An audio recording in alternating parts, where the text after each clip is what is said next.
नमस्कार दोस्तों, स्वागत है आपका बिहार बोर्ड स्टडी चैनल में। Please subscribe to my channel and click on the bell icon. जो लोग क्लास 10th में हैं उनके लिए भूगोल के प्रथम चैप्टर का भूमि संसाधन लेकर के आया हूं, इसका दीर्घ उत्तरीय प्रश्न।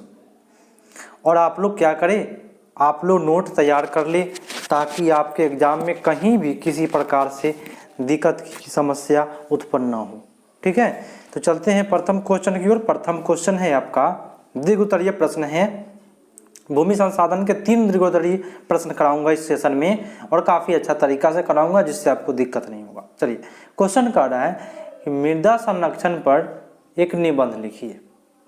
मृदा को आप कैसे बचा सकते हैं, मृदा बोले तो मिट्टी को आप कैसे बचा सकते हैं, और निबंध पूछ रहा है, इसका मतलब जो है एक प्रकार की कहानी, इसका जो आंसर होगा वो थोड़ा सा बड़ा होगा।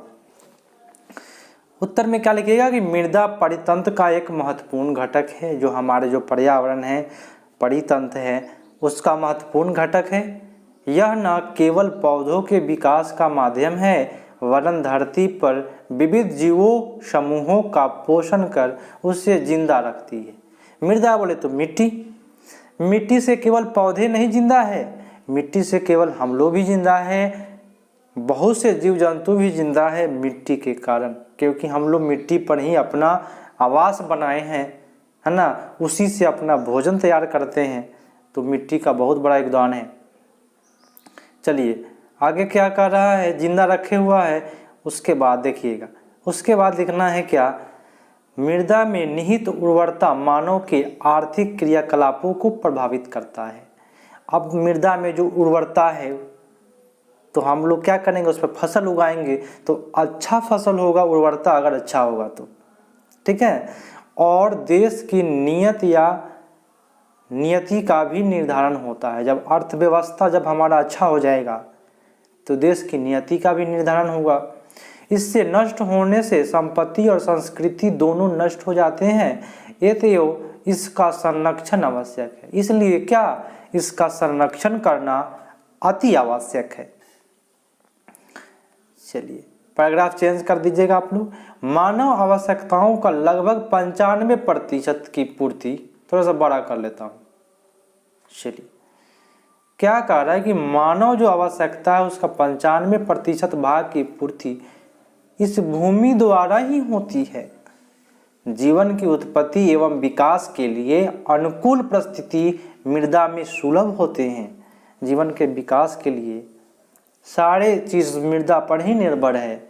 हमारे पूर्वज का जीवन यापन, ठीक है, क्या लिखना है, हमारे पूर्वज का जीवन यापन इसी मृदा से हुआ है और हमारा भी इसी मृदा पर निर्भर है। हम लोग भी इसी मृदा पर निर्भर है और हमारी आने वाली पीढ़ी के लिए भी यह मृदा का आधार स्तंभ बनी रहेगी।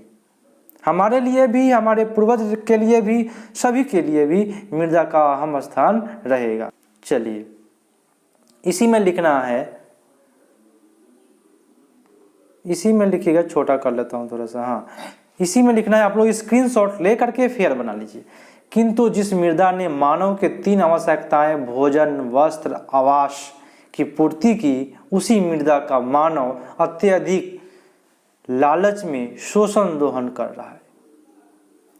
ठीक है, वनोन्मूलन, अति पशुचरण, रसायनों का अधिक प्रयोग, खनन के पश्चात खाइयों और मलबों के साथ स्थान को खुला छोड़ देना, अनेक मानवीय क्रियाकलापों महत्वपूर्ण मृदा का। देखिए क्या है, जब कहीं खनन किया जाता है तो गड्ढा को भरा नहीं जाता है, छोड़ दिया जाता है, जिससे मृदा का क्या हो रहा है, दोहन हो रहा है। चलिए क्षरण भी हो रहा है ना। इस प्रकार मृदा का संरक्षण करने के लिए हमें फसल चक्रण, पहाड़ी प्रदेश पर समोच्च जुताई, इस तरह की जुताई ताकि पानी रुक के मृदा का कटाव न हो। ठीक है, समोच्च जुताई, पट्टिका कृषि, वर्षा जल के संचयन, पृष्ठ जल का संरक्षण, भूमिगत जल की पुनर्वृद्धि का प्रबंधन आदि मानवीय क्रियाकलापों द्वारा मृदा को संरक्षित किया जा सकता है। जितने सारे मैं बोला हूँ, इस सारे क्रियाओं के द्वारा आप मृदा का संरक्षण कर सकते हैं। चलते हैं नेक्स्ट प्रश्न की ओर। नेक्स्ट प्रश्न क्या है? दूसरा नंबर प्रश्न है। प्रश्न कह रहा है कि जलाक्रांतता कैसे उपस्थित होता है, मृदा अपरदन में इसकी क्या भूमिका है। काफ़ी अच्छा प्रश्न है। जलाक्रांतता बोलते हैं, आप एक किसान है तो आप अपने क्या कीजिएगा, खेतों में अधिक से अधिक पानी पटाइएगा। तो जब अधिक से अधिक खेतों में पानी पटाइएगा, काफ़ी अधिक पटाइएगा, तो उस मिट्टी की उर्वरता शक्ति घुल जाती है, नष्ट हो जाती है, जिससे जलाक्रांतता की व्यवस्था उत्पन्न हो जाता है। और अधिक पानी जब पटाइएगा खेतों में, ठीक है, तो मृदा अपरदन भी होगा, मृदा का क्षरण भी होगा। वही है, उत्तर में है कि आज़ादी के बाद भारत में उद्योग धंधों के विकास पर जोर के साथ ही अधिक वनोत्पादन पर भी जोर दिया गया, अनुत्पादन पर। इसके आशातीत परिणाम भी सामने आए, किंतु विकास की यह प्रक्रिया शीघ्र ही अंधाधुंध विकास से जुड़ गई। इसी अंधाधुंध विकास से उत्पन्न हुई जलाक्रांतता पंजाब, हरियाणा और उत्तर प्रदेश, सबसे ज़्यादा जो पानी जो खेतों में पटाने का कार्य होता है वह पंजाब में होता है, हरियाणा में होता है, और आपको उत्तर प्रदेश के इलाके में भी होता है। और रासायनिक उर्वरक का भी छिड़काव होता है ताकि फसल हमारी अच्छी हो। साथ ही अधिक सिंचन का भी कृषि में हुआ है ना। यही सिंचन बोले तो पानी पटाना। इसके इलाके में भूमि पर जलाक्रांतता की स्थिति उत्पन्न हो गई है। अधिक पानी पटाइएगा तो जल की अधिकता हो जाएगी। जलाक्रांतता से भी भूमि का निम्नीकरण हुआ है। इस मृदा में लवणीय और क्षारीय गुण बढ़ जाते हैं। जब पानी अधिक पटाइएगा तो क्या होगा, लवणीय क्षारीय गुण क्या होगा, अधिक बढ़ जाती है। चलिए, जो भूमि के निम्नीकरण के लिए उत्तरदायी होते हैं, अत्यधिक जलाक्रांतता से भी भूमि के लवण की मात्रा बढ़ने लगती है। इससे भूमि के पोषक तत्व कम हो जाती है। अधिक पानी पटाइएगा तो भूमि का पोषक तत्व खत्म हो जाएगा। साथ ही मिट्टी के परतों में भी क्षय होने लगा है।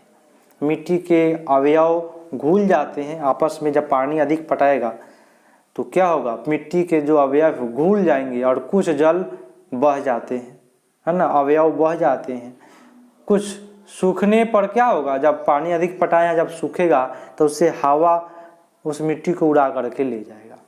इस तरह अपरदन की क्रिया शुरू हो जाती है, चलते रहती है और बिना बाधा के, है ना। इस प्रकार अपरदन की क्रिया चलते रहती है बिना बाधा के, ठीक है। फलतः संबंधित भूमि का निम्नीकरण भी होता जाता है। तो इतना लिख देना है। नेक्स्ट प्रश्न है आपका, लास्ट प्रश्न है।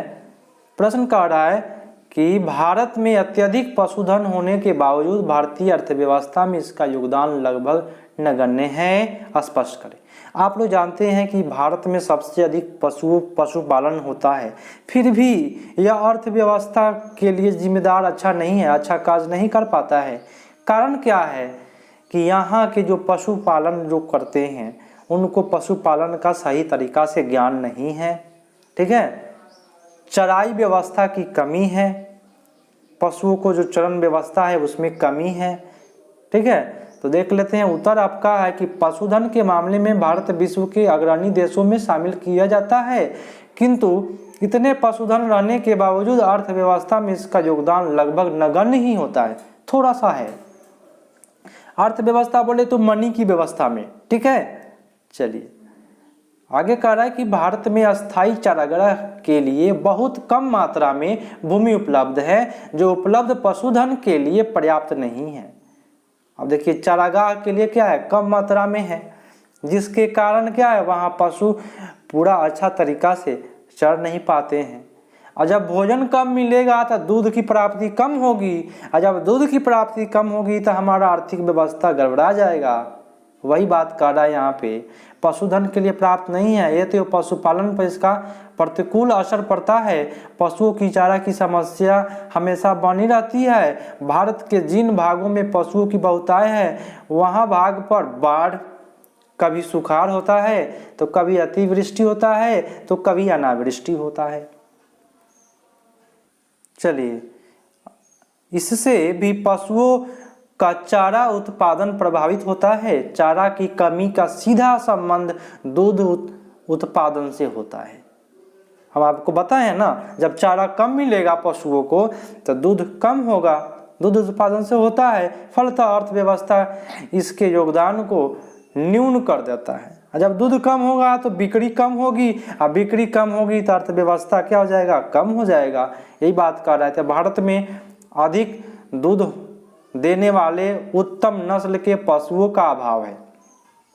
आप लोग सुने होइएगा कि कोई कोई पशु जो है वो 50 लीटर 60 लीटर दूध देता है, तो उसका जो नस्ल है वह कम मात्रा में है और पशुपालक को पशुपालन का अल्प ज्ञान है। पशु चारक स्थल का काफ़ी अभाव है। इस प्रकार अत्यधिक पशुधन होने के बावजूद अर्थव्यवस्था में योगदान न्यून बना देता है। स्क्रीनशॉट लीजिए, फिर तैयार कर लीजिए, ठीक है। तो आप लोग मेरे चैनल पर नए हैं तो सब्सक्राइब कर लीजिए। नोटिफिकेशन बोले तो बगल में एक घंटी होता है, उस पर क्लिक कर लीजिए ताकि मैं जब भी वीडियो डालूं आपके पास स्वतः मिल पाए और आप लोग उसका नोट्स बना पाए, तैयारी अच्छा से कर पाए। तो दोस्तों, आप लोग को एक और चीज़ करना है कि यदि आपको कोई सब्जेक्ट का टोटल वीडियो नहीं मिल रहा है तो प्लेलिस्ट में जाइएगा, चैनल के प्लेलिस्ट में जाइएगा। आपको अगर नहीं आता है प्लेलिस्ट निकालने तो अपने साथियों से, अपने माता पिता जो भी जानकार है मोबाइल का, उनसे पूछिए कि प्लेलिस्ट में हम कैसे जाएंगे। प्लेलिस्ट में जाने से आपको भूगोल का पूरा मिलेगा और आसानी से आप पूरा एक एक करके पूरा वीडियो देख सकते हैं, ठीक है। तो मिलते हैं अगले पार्ट में, तब तक के लिए धन्यवाद। जय हिंद।